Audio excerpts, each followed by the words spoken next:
ലഹരിയെക്കുറിച്ചാണല്ലോ ഇപ്പോൾ നമ്മുടെ സമൂഹം വല്ലാതെ ചർച്ച ചെയ്തത്. കഞ്ചാവിലും രാസലഹരിയിലും ഒക്കെ സന്തോഷം കണ്ടെത്തുന്ന നമ്മുടെ യുവതലമുറയ്ക്ക് മാതൃകയാക്കാവുന്ന കുറെ പേർ നമുക്കിടയിലുണ്ട്. അങ്ങനെ ഒരാളെ നമുക്ക് പരിചയപ്പെട്ടു വരാം.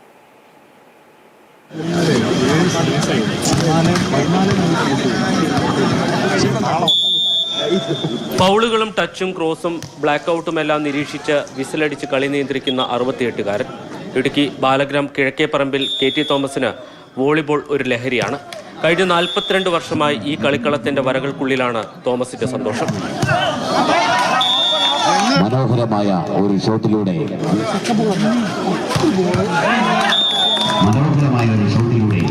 വളരെ ചെറുപ്പത്തിൽ തന്നെ വോളിബോളിനെ പ്രണയിച്ചു തുടങ്ങിയതാണ് തോമസ്.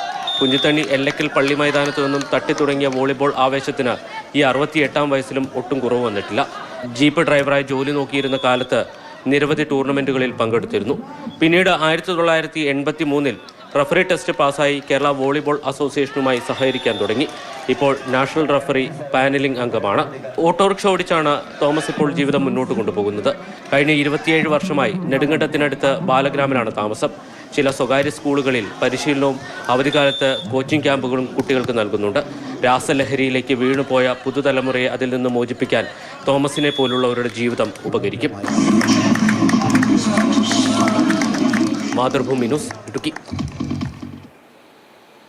ശരിക്കും പറഞ്ഞാൽ ഇതൊക്കെ ആവണം ലഹരി. നമുക്കിപ്പം ജെയിൻ രാജു ചേരുന്നുണ്ട്. ജെയിൻ, ലഹരിയുമായി ബന്ധപ്പെട്ട ധാരാളം വാർത്തകളാണ് നമ്മളിപ്പോൾ കേൾക്കുന്നത്.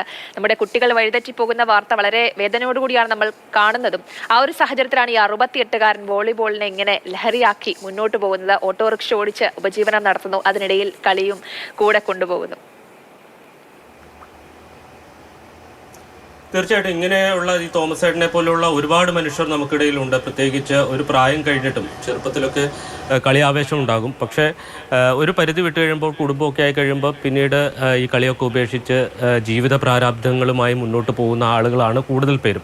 പക്ഷെ അതിൽ നിന്ന് വ്യത്യസ്തമായി ചിലരെങ്കിലും എന്ത് കായിക വിനോദമാണെങ്കിലും അതിനെ എപ്പോഴും നെഞ്ചോട് ചേർത്ത് എവിടെയെങ്കിലും ഒക്കെ കളി ഉണ്ടെങ്കിൽ അങ്ങോട്ടേക്ക് മറ്റെല്ലാം മാറ്റിവെച്ച് ഓടിപ്പോകുന്ന നിരവധി ആളുകളുണ്ട്. അതിൽ ഒരു അംഗം ആണ് നമ്മുടെ തോമസ് ഏട്ടൻ എന്ന് പറയേണ്ടി വരും.